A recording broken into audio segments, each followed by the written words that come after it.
Welcome. Beautiful morning, beautiful place to the city called Sepphoris or Sepphoris. We're sitting next to the ruins of an ancient theater. Been excavated recently, only very recently, in fact, in the last couple of years. We're in the hills called the Lower Galilee. It's the area just above, just to the north of the Jezreel Valley. Over here, very beautiful fertile valley that takes you to the east, a good distance, almost all the way to the Sea of Galilee itself, called the Beit Netofa Valley. Very fertile valley. Kind of dominates this area, and you could see why people would want to live and settle in this particular area. Now, the reason we come here has to do with this location in relationship to the city of Nazareth. Nazareth is just to our south, about 3 miles away. Now, in Bible times, the city of Nazareth was a small town of maybe 300 people, all pretty well belonging to the same family. This town, Sepphoris or Sepphoris by its Greek name, this town was a booming metropolis of maybe as many as 20 or 30,000 people. And that was a brand new city at Jesus' time. Now let's talk about the history of this place. Herod the Great died about 4 BC. His will divided his kingdom up among his 3 sons. Antipas, the builder of Tiberias, was given this section. Archelaus was given in that will the southern part of the kingdom. And Philip, Caesarea Philippi, was given the north. All 3 sons contested the will. So they all hopped on a boat and sailed off to Rome. At the same time, a delegation of Jewish people, particularly from Judea, from Jerusalem, went to Rome to say to Caesar, please, no. We've had our fill with the Herod family. We don't want Archelaus to be ruling Judea. When Archelaus was given Judea, he came down here and brutally tracked down those people who had gone to Rome to try to talk Caesar out of giving him the kingdom, slaughtered them, destroyed their families, destroyed their homes and their possessions in a very brutal kind of way, and people never forgot that.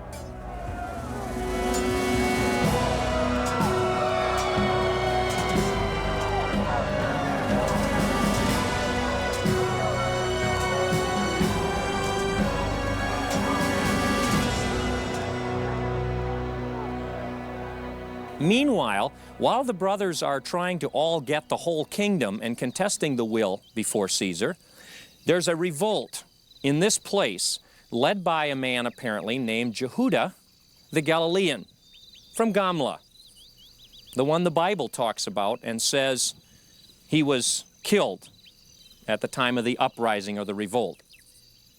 And as they had an uprising, a revolt in this particular area, they plundered the armory here of the weapons that had been in this town. Meanwhile, back in Rome, the emperor decided to honor Herod's will exactly the way he had written it. Antipas came here to this part of the country now to take over as its ruler. And he decided that this location would be a good location to build his administrative capital. Now, it's almost impossible for me to describe in words the beauty that this city had.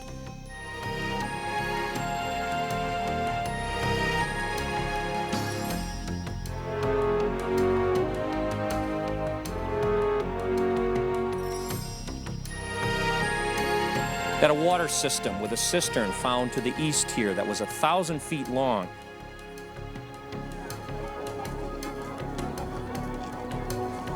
There was a magnificent theater, the ruins of which you see in the background right here. Down in Bethlehem, in Judea, Jesus was born. Herod the Great wanted to kill him because Jesus was a threat to the Herod family, at least so Herod the Great thought. And they fled to Egypt. Herod the Great dies in 4 BC. Joseph and Mary get word of that, and so Joseph and Mary come back up, apparently wanting to settle down in Bethlehem. But the Bible says when they heard that Archelaus was ruling in his dad's place, they went and settled in Nazareth, where they had come from, to avoid Archelaus because they knew him to be about as brutal as his father. So they settled in Nazareth. back where their family roots were, among those people called the Nazarenes, people remember who thought of themselves as the shoot of Jesse, the stump of Jesse, from whom the Messiah would come. And you really need to feel that little clan of Nazareth people, like that little town over there, really thought apparently that they were the ones from whom the Messiah was going to come. They were the true seed of David. So that's where Jesus settled down in order that he might be called a Nazarene. Now, Jesus settled down there with his dad, Joseph, went through a typical Jewish boyhood, probably memorized the Torah, as the Mishnah says happens. Then he went to Jerusalem for his first Passover. Then he comes back to this part of the country and he begins to learn a trade. Now, what's interesting about that to me from the Bible is that the word in the Greek that's used to describe Jesus' father's occupation and the trade he had is tekton.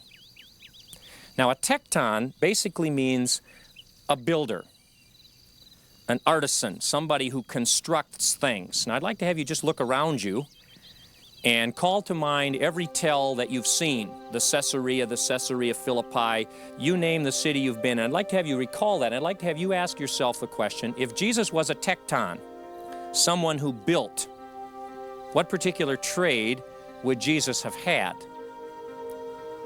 I think you discover that at the very least, if he did work with wood, as we say carpenter, certainly that was only one small part of his trade. Looking around here, you get the idea that not too many carpenters worked in these particular structures. This is a country and a land where everything is built of stone, and being built of stone, the tekton was somebody who cut stones, hauled stones, placed stones, and built with stones. And so here's Jesus, 3 miles to the south, a little town called Nazareth. Certainly not a whole lot of building going on there. Can any good come out of Nazareth? Said Nathanael. Not much there. And here's Herod, beginning about 2 BC, building a city of enormous size. As much as 500 acres were covered by this city. Now compare that to some of the tells we've looked at. And ask yourself, where did Joseph and Jesus find work for a tekton? Now, I'm not going to tell you for sure that this stone right here, Jesus shaped with a chisel. But I certainly suspect that he and his dad were involved in construction, if not in this city, in construction very much like this, because that's where labor was.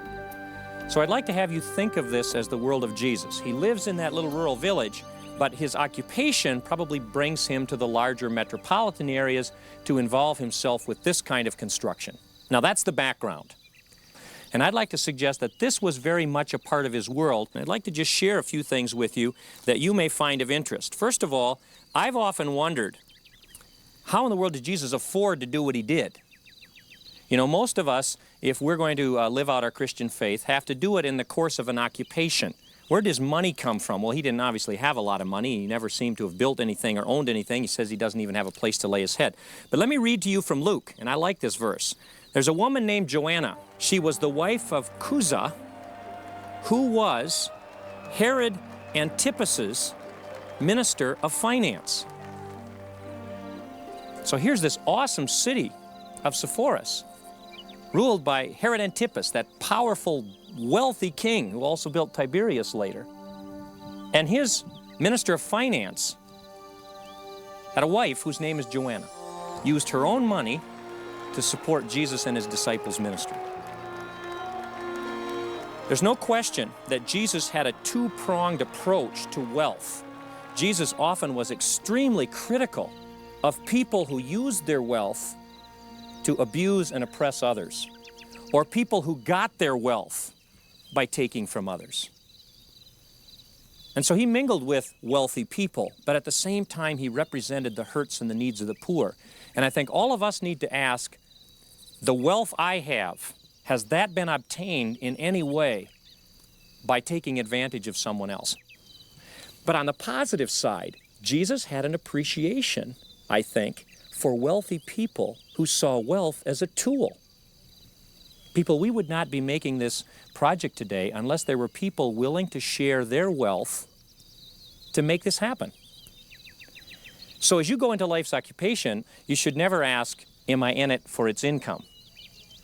But I look over here at Dr. Boland's. Here's a man, as a doctor, who could make a very good income in American society, has decided instead to live in Mississippi among the poor people. If it happens that God puts you in a place where you become wealthy at what you do, I think Jesus' idea would be that the wealth is not for your sake, but for you to become a tool to advance His kingdom, just like everything else you receive from God. So wealth is no different than your voice or your brain or the talents you carry in your fingers. Wealth is an opportunity like this unknown woman named Joanna, who said, apparently, I have wealth. My husband is an important man. I will use my wealth to support this obscure rabbi in Galilee because I think his new order is where it's at. I'd like to talk a little bit about Jesus and the theater. Now, that's not something you hear a lot about, and I think in Christianity we have tended to discourage Christians from being too actively involved in the theater arts as well as the film arts. But I'd like to suggest to you that Jesus was, at very least, very knowledgeable of the world of the theater. This theater would hold 4,500 people. You're sitting here next to the part of the theater that was supported on a platform. Over there you can see that the base of the theater is actually carved right into the bedrock. Now, some of this other stonework and so on here actually is later. There's a wall somebody built across the front of the theater that doesn't really belong there. So you have to imagine this open. Now, instead of all those little steps that look almost too small to sit on, you have to imagine that each one had a beautiful limestone seat all the way around so that it would be like a seat sticking out like you saw at Caesarea. And up above, another whole level with all seats sweeping around so that as the wind came through here, the sound would be carried up to the people who were sitting there. Just a magnificent, glorious theater. The plays that were put on, you probably would call offensive, maybe even pornographic at that particular time. In fact, the rabbis said, "Blessed is the man whose shadow will never darken a theater." So I suspect that it's unlikely that Jesus participated actively in the theater, but at the very least, Jesus was familiar with this. And I'll say that for two reasons. One, living in this area where the theater was, you often saw or heard about actors. Now, the Greek word for actor is hypocrite. A hypocrite to them was somebody who played out a role, and you play out a role to get a reward. What's the reward? The applause, the honor of the people for whom you're acting. Jesus uses the word actor 17 times. Nobody else in the Bible uses it. Only Jesus, which at the very least indicated that Jesus' audience was familiar with the concept. Let me just read to you a couple of examples from Matthew.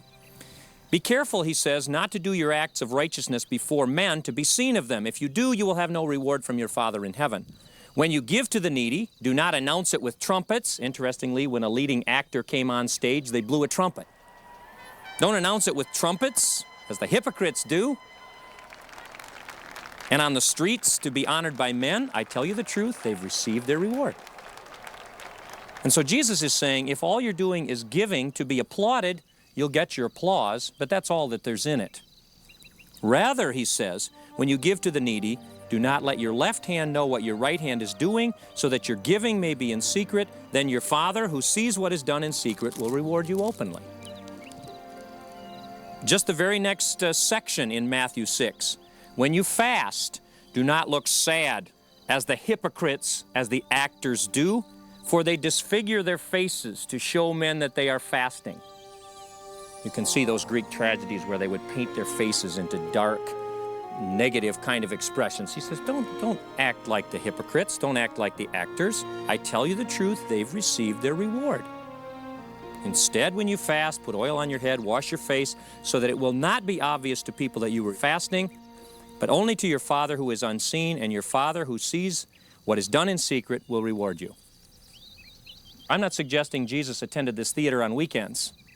I'm simply saying he was very knowledgeable about this part of his world. He knew the language. He knew what would reach his audience. He could communicate because he was familiar not only with how poorer fishermen lived, but he was familiar with how this person lived as well, and he used it with power. Another example of where this world affected Jesus is in Jesus' use of the concept of a king. It's in Luke 19. While they were listening to this, he went on to tell them a parable, because he was near Jerusalem and the people thought the kingdom of God was going to appear. He said, listen to this now, A certain man of noble birth went to a distant country to have himself appointed king and then return.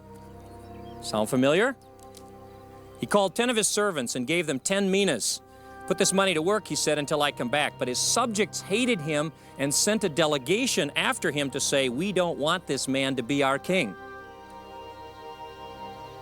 He was made king, however, and returned home. He sent for the servants to whom he had given the money in order to find out what they had gained. And the first one said, I've earned more and more and more, and so on. But those enemies of mine who did not want me to be king over them, bring them here and kill them in front of me. Now, very fascinating that in his use of that parable, Jesus drew on a common experience he had with the kings of his day. Maybe just one more from Luke chapter 7. One type of person that hung around this town, hung around this kind of area, were the tax collectors. The tax collectors were commissioned by the kings of towns like Sepphoris, and they were sent out to collect taxes, both for Herod Antipas and for the Romans across the ocean. And here's a comment about Jesus. Jesus says, the Son of Man came eating and drinking, and you say, here is a glutton and a drunkard, a friend of tax collectors. That's the upper echelon of society. It would be a little bit like in America saying that guy's a friend of politicians.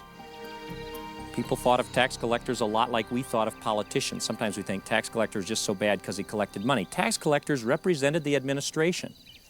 So here's a guy, Jesus, who mingles not only with lepers and women who had had diseases for 12 years and touched his garment. Jesus mingled with politicians and people of power. My point simply is the world of wealth, the world of power, the world of culture was also Jesus' world, and he was knowledgeable enough about it to do two things: to minister to people who lived in it and to understand what images and tools and concepts would reach his world so that he could use those things. So if it came from a phrase in the theater, if it came from the idea of an actor, if it came from an example of the life of a king who lived in this kind of a world, Jesus was knowledgeable enough about those things, he knew his audience understood those things, that those things could become a tool that he could use. Isolation from culture is not, people, the solution to cultural change. Jesus did not isolate himself from this world. He made this enough part of his world so that he could use it in a positive way. He could talk about fishing with fishermen, he could talk about farming with farmers, and he could talk about the theater with people who understood the theater. He could relate to everyone. If you plan to impact your world, if I plan to impact my world, we need to understand where our world is, where our culture is, and what reaches our culture. I think one thing exciting about this whole media project has been the fact that we all know that it's through television and media that our culture is shaped. And those are tools. And I think the tools of Jesus' day were the examples that came out of the theater and out of the king's palace and out of the tax collector example, because Jesus knew those things could reach his world. And so I really want to challenge all of you, particularly those of you that are still seeking a life's occupation. Ask yourself, what is it that really shapes my culture? If you believe that there's a new order coming up out of the Jordan River, then you ought to ask, where can that new order be effectively communicated? What is it that I need to know about my world that allows me to reach it?